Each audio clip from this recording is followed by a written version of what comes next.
My name is Sarah, I'm 42, and my husband and sister didn't just have an affair, they had a baby, and then demanded I pay for it. Before I tell you how their own greed landed them a restraining order instead of a blank check, let me know where you're watching from in the comments. The scream wasn't just loud, it was jagged, a rip in the fabric of a carefully curated afternoon.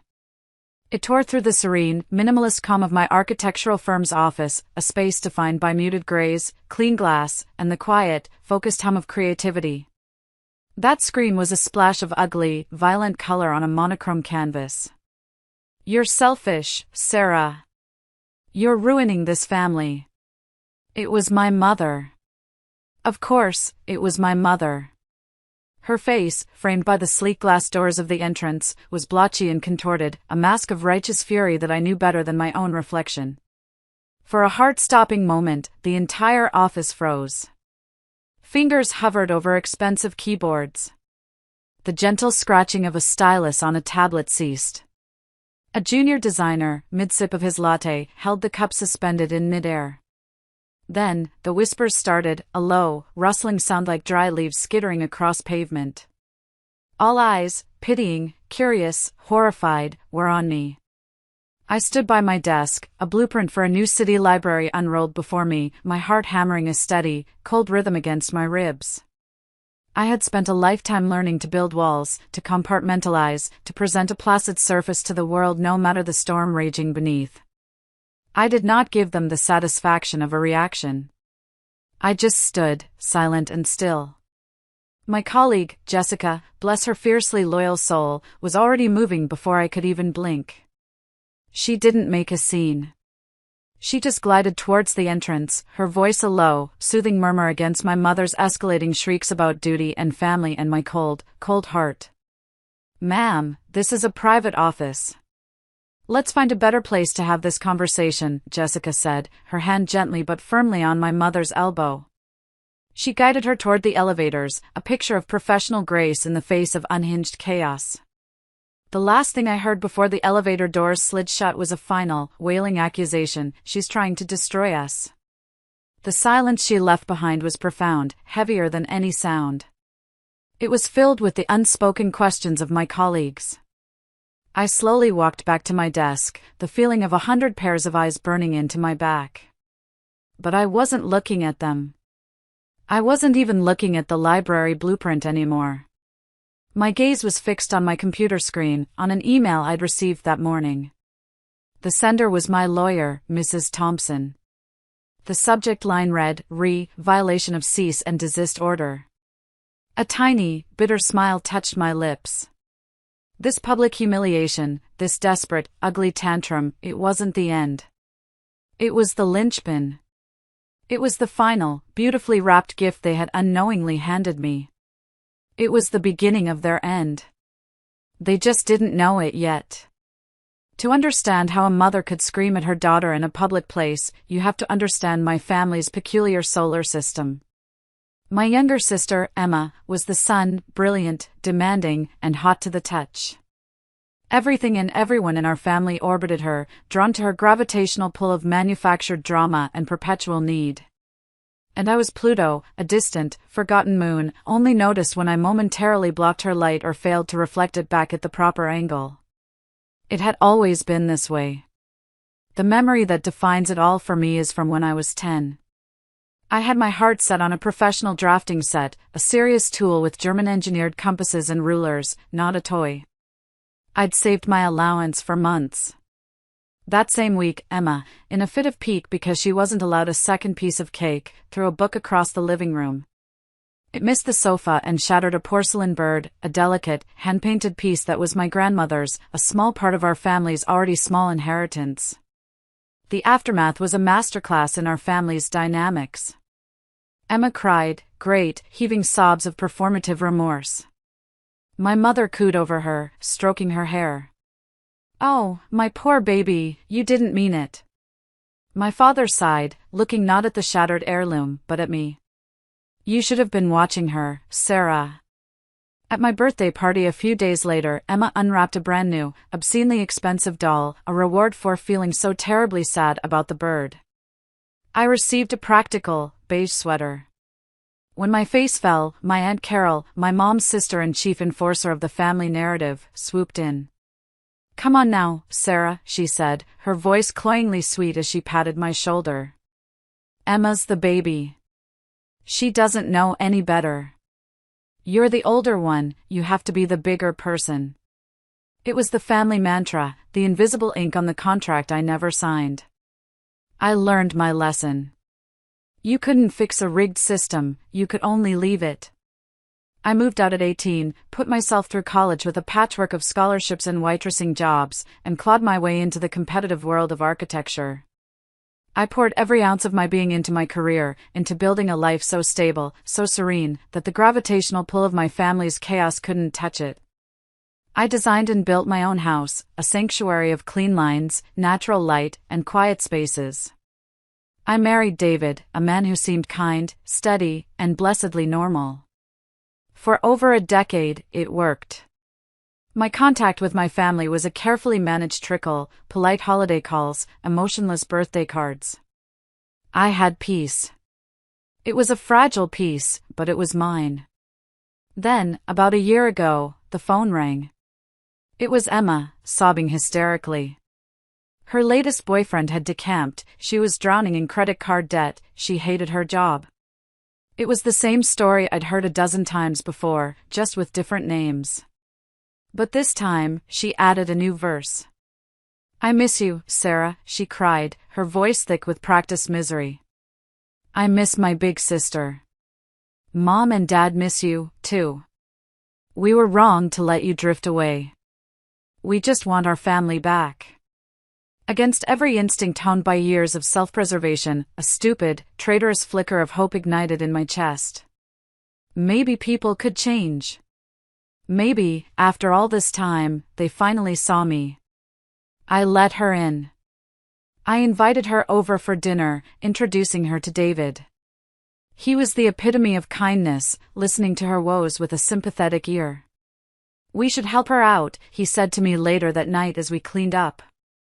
I was hesitant. "I don't know, David." He cut me off, wrapping his arms around me. "Look, that big promotion is on the horizon for me at work, and your salary is fantastic. We're more than stable. We can afford to be generous. She's your sister." He made it sound like my hesitation was a moral failing. So I relented. Soon, Emma was a fixture in our home, a ghost from a past I thought I'd escaped. She'd drop by unannounced, usually when I was at a site meeting or working late. Just keeping David company, she'd trill if I called. "He's so funny, you're so lucky." I started noticing things. The way she'd let her hand linger on his arm when she laughed. The inside jokes they shared that would stop the moment I entered the room. The way David started defending her, echoing phrases I hadn't heard in years. "You're being too hard on her, Sarah. She's just had a rough time." A cold knot of dread began to tighten in my stomach, a familiar chill from a forgotten draft. But I pushed it down. I told myself I was being paranoid. I was letting the past poison the present. I had to be the bigger person. 5 months after Emma's tearful return, David sat me down on our charcoal gray sofa, the one I'd agonized over for weeks to find. His eyes were shining with an emotion I mistook for joy. "Honey," he said, his voice uncharacteristically thick. "We're pregnant." A tidal wave of pure, unadulterated happiness washed over me, so powerful it obliterated every suspicion, every red flag. This was it. The final piece. A family of my own, built on my own terms. The next few weeks were a dizzying, joyful blur. I bought stacks of books on pregnancy and parenting. I started sketching out designs for a nursery, a world of soft light and gentle curves. I even opened a separate savings account, a nascent college fund, feeling a thrill of maternal foresight. I bought David a dad-to-be mug, which he used every morning with a wide smile. I was floating on a cloud of domestic bliss. But the oddities didn't stop. They got worse, creeping into the edges of my happiness like a dark stain. When we announced the news to my family, there was a strange beat of silence before the requisite cheers. I saw my mother shoot a look at Emma, a look I couldn't decipher. Later, Emma didn't hug me, she hugged David, a long, proprietary embrace that felt all wrong. The little comments continued, tiny paper cuts on my joy. When we talked about baby names, she'd laugh and say, "Oh, David and I were just talking about that the other day. We decided we hate the name Kevin. We decided." One afternoon, I came home early from a meeting that was cancelled. I walked in quietly through the back door and found them in the kitchen. Emma was complaining about a bout of nausea. As she spoke, I saw her, for a split second, instinctively place a protective hand over her own stomach before quickly dropping it. The image seared itself onto my brain. It was a glitch in the matrix, a detail that didn't fit the narrative. It didn't make sense. None of it did. The breaking point came on a Tuesday night. I was working late in my home office, trying to finish a proposal. David had gone to bed early, complaining of a headache. His phone, left on the kitchen counter, buzzed. Then buzzed again. He'd been so secretive with it lately, angling the screen away from me, snapping it shut when I walked by. An old, familiar anxiety, the kind I thought I'd outgrown, gnawed at me. I told myself I just needed to check an email from a contractor we were both using. A flimsy excuse, but enough to justify what I was about to do. My hands were trembling as I picked up the cool, smooth device. I used his thumbprint to unlock it. The screen flared to life, open to his text messages. The conversation at the top was with Emma. My heart started to pound, a sick, heavy thud against my ribs. I started to scroll up. And there it was. My entire life, my carefully constructed world, shattered into a million glowing pixels. Emma, he still hasn't said anything. Is he ever going to tell her? I can't keep pretending to be happy for her. It's making me sick. David, soon, I promise. We just need the right time. After my promotion comes through. Emma, the doctor says everything looks perfect. Our baby is strong and healthy. David, I know. I can't wait for our family to be real. Just a little longer. She doesn't suspect a thing. She's too busy planning the nursery. Emma, she's actually planning the nursery. I feel a little bad. David, don't. We deserve this. She's always been cold anyway. Our baby. Our family. She's always been cold anyway. Each word was a physical blow. It felt like the air had been sucked from the room, from my lungs. I sank to the kitchen floor, the phone clattering from my numb fingers. I was cold, so cold, a deep, cellular chill that had nothing to do with the temperature of the slate tiles. It wasn't my baby. It was never my baby. It was a lie. A long, intricate, cruel lie. I don't remember walking back to the bedroom. I just remember the sight of him sleeping peacefully, the man I had loved and trusted, the architect of my ruin. I nudged him awake. He blinked at me, bleary-eyed, and then he saw my face. The confusion in his eyes morphed into dawning, pathetic guilt. I didn't have to say a word. He knew. He confessed in a torrent of pathetic excuses. The affair had started almost as soon as Emma came back into our lives. He was lonely. I was too focused on my career. Emma just understood him. The baby was theirs. Their grand plan was to wait until after the baby was born, to present me with their new, happy family as a fait accompli, hoping I'd just accept it. That I'd be the bigger person. I was so lonely, Sarah, he whimpered. You were never here. Not really. You were married to your job. I didn't scream. I didn't cry.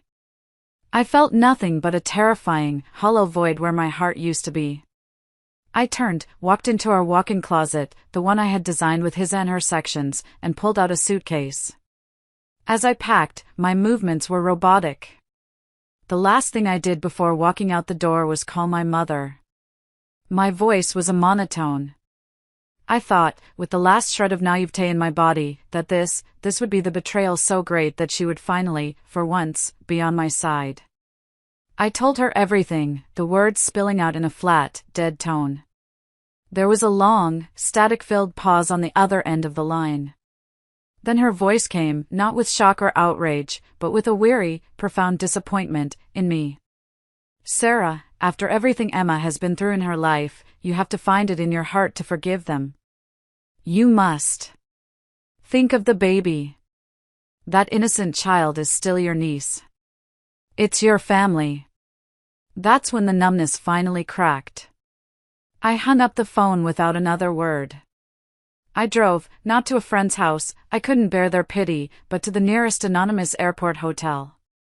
I checked into a sterile, beige room, closed the door, and leaned against it. And then, I fell apart. It wasn't quiet grief. It was a raw, ugly storm of rage and betrayal. I remember picking up the heavy glass water tumbler from the desk and hurling it against the wall, the sound of it shattering a brief, satisfying release in the crushing silence. I sank to the floor and sobbed, guttural, racking sobs, until my throat was raw and my eyes were swollen shut. I cried for the life I thought I had, for the baby I had loved for a few precious weeks, for the little girl who was never, ever good enough. Sometime before dawn, the tears ran dry. I dragged myself to the bathroom and looked in the mirror. The woman staring back was a stranger, her face puffy, her eyes empty, hollowed out. But as I stared into those vacant eyes, something shifted. The emptiness began to fill, not with pain, but with something cold and hard and sharp as a shard of broken glass. They had taken everything from me. They would not get one thing more. The next morning, I sat in the plush leather chair opposite Mrs. Thompson, the best and most ruthless divorce lawyer in the city. She was a woman in her 60s with eyes that missed nothing and a reputation for dismantling her opponents with quiet, surgical precision. I laid out the whole sordid story, my voice hoarse but steady. She listened patiently, her fingers steepled, not a flicker of judgment on her face. When I was done, she didn't offer condolences. She offered a strategy. First, we file for divorce on grounds of adultery. We will be swift and aggressive, she said, her voice crisp and cool as steel. We will leverage his infidelity to protect your assets. Second, and this is crucial, we send a formal cease and desist letter. We will send it via certified mail to your husband, your sister, and your parents. It will legally notify them to stop all forms of contact, calls, texts, emails, in-person visits. We build a wall, Sarah. A paper wall. And then we wait for them to run right into it. The law is on the side of the person who documents everything. The divorce was a bitter, ugly war. Just as she predicted, my entire family lined up to testify on David's behalf. They wove a tapestry of lies, painting me as a cold, ambitious shrew who had emotionally abandoned her kind, loving husband, driving him into the arms of my warm, nurturing sister. They fought me on every single asset. In the end, I lost a significant portion of my savings. It was a painful blow, but I kept the house, my sanctuary. I would not let them take that from me. The ink on the divorce papers was barely dry when the campaign of harassment began. The cease and desist letter was, to them, just a piece of paper. First, it was my mother, her voice a syrupy blend of guilt and command. Sarah, they're struggling financially, she said. David lost his job in the downturn. Emma can't work with the new baby. The baby needs things. You have all that money. It's your responsibility as a sister, as an aunt. No, I said, and hung up. Next, my father. His approach was softer, laced with the weak-willed pleading I knew so well. Honey, I know you're hurt, but your mother is making herself sick with worry over this. Can't you just help them out a little? For the sake of family peace? Dad, I said, my voice flat and even, the recorder app on my phone running silently. Have you received the registered letter from my attorney? This call is a direct violation of that legal notice. I heard his sharp intake of breath, a sputtering sound of indignation, before I disconnected the call. I became a meticulous archivist of their toxicity. Every call log was screenshotted. Every wheedling voicemail was saved and transcribed.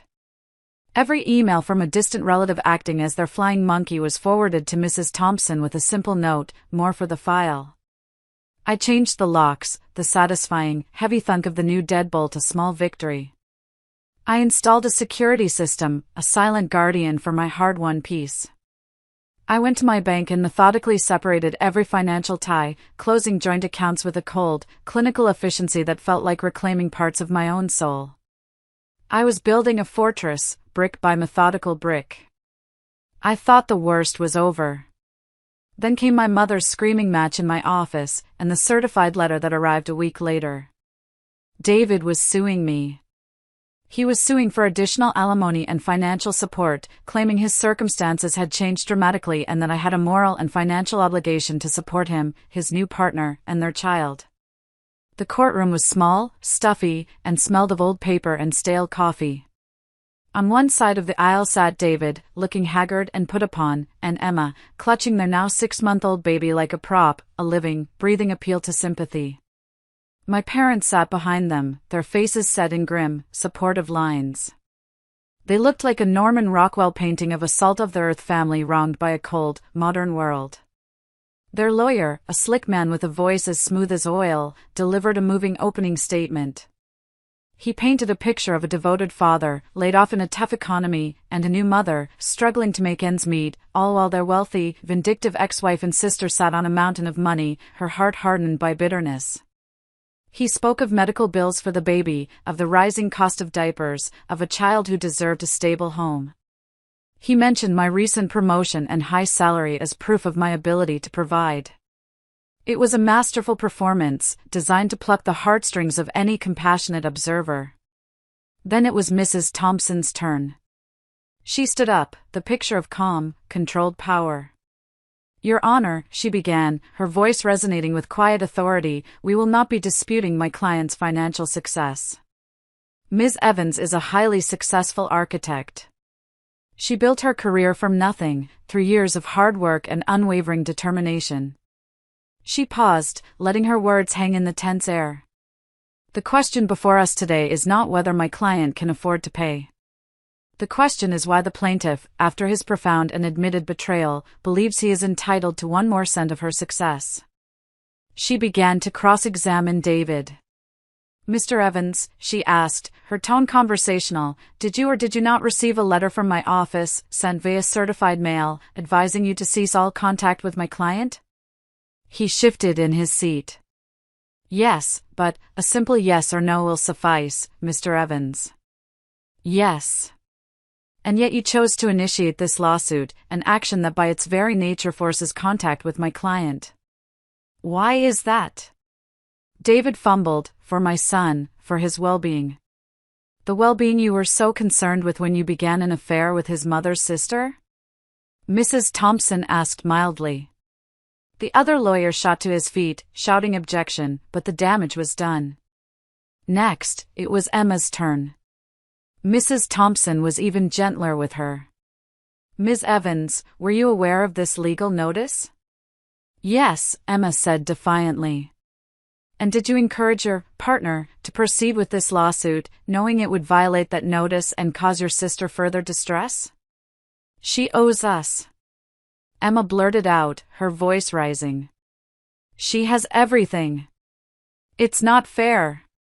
The baby on her lap began to cry. Finally, Mrs. Thompson turned back to the judge. "Your Honor," she said, "as you've heard, the plaintiffs were well aware of their legal obligations." She walked to her table and picked up a thick binder. "I would now like to enter into evidence the proof of their willful violation of that obligation." She placed the binder on the clerk's desk. "Exhibit A, signed receipts for the cease and desist letters." Her voice was a steady, damning rhythm. Exhibit B, my client's phone logs, showing dozens of unsolicited calls from numbers belonging to the plaintiffs and their associates.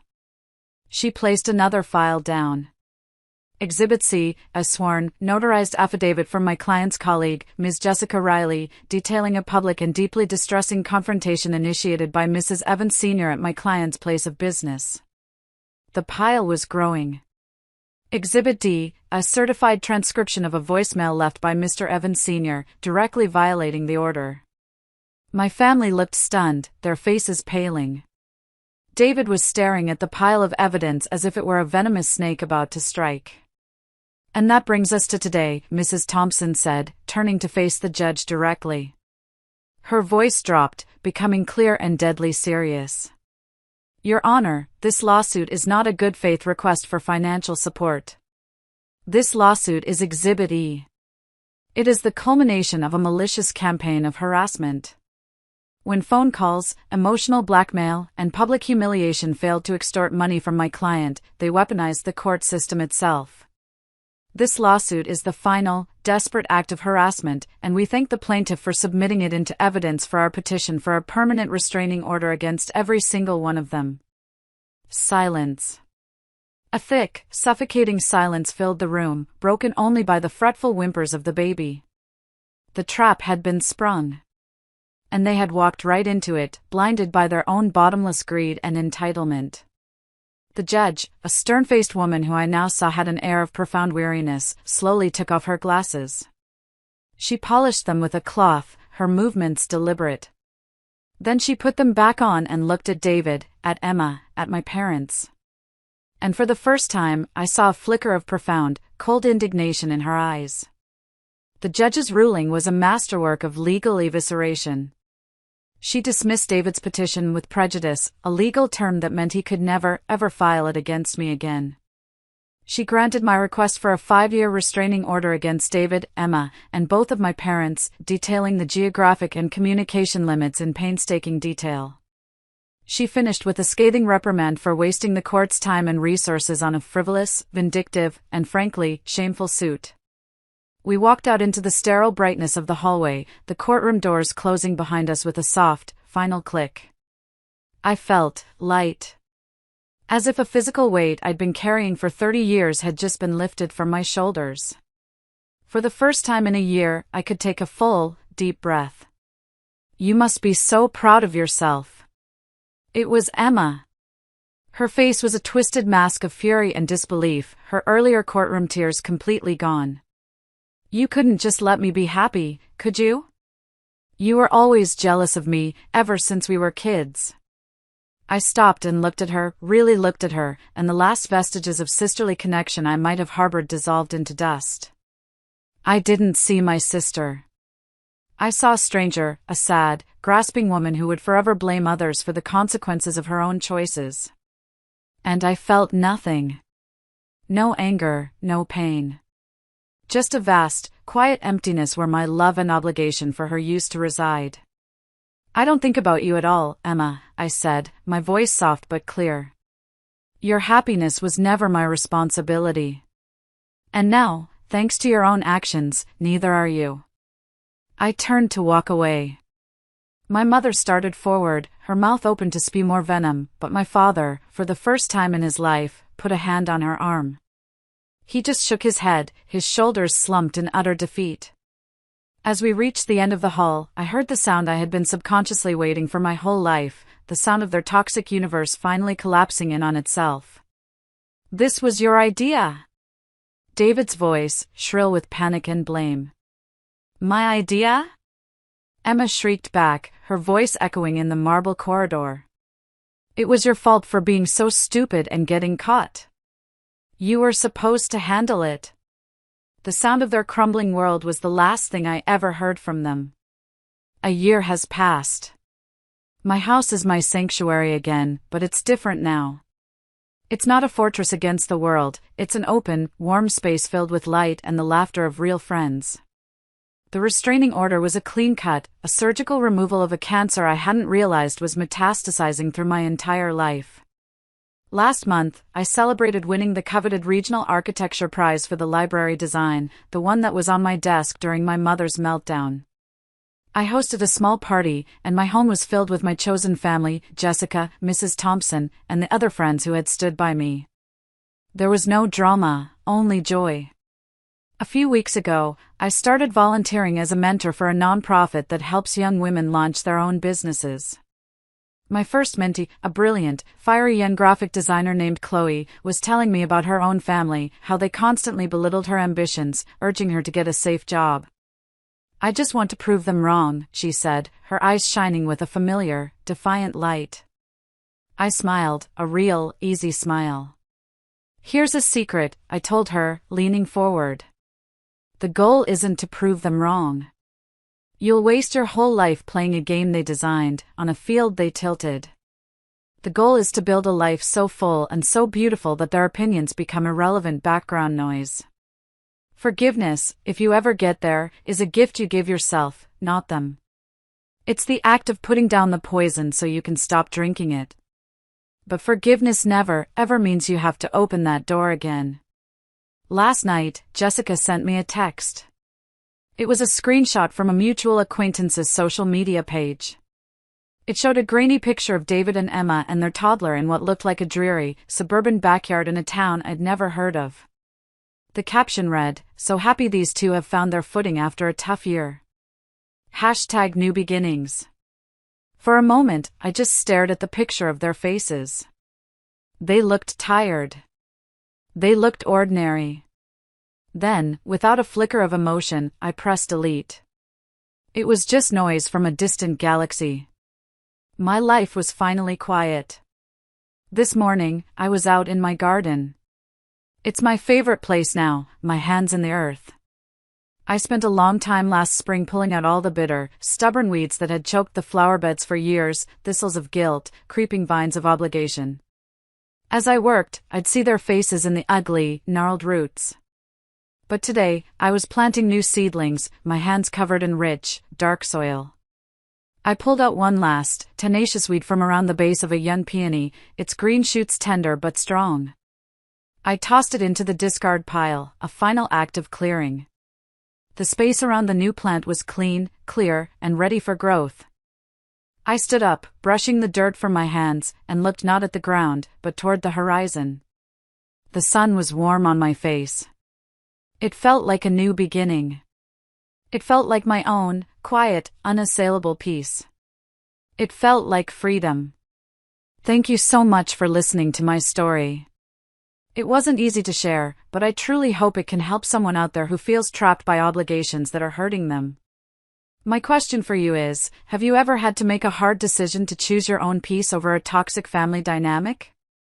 I'd love to read about your experiences in the comments below.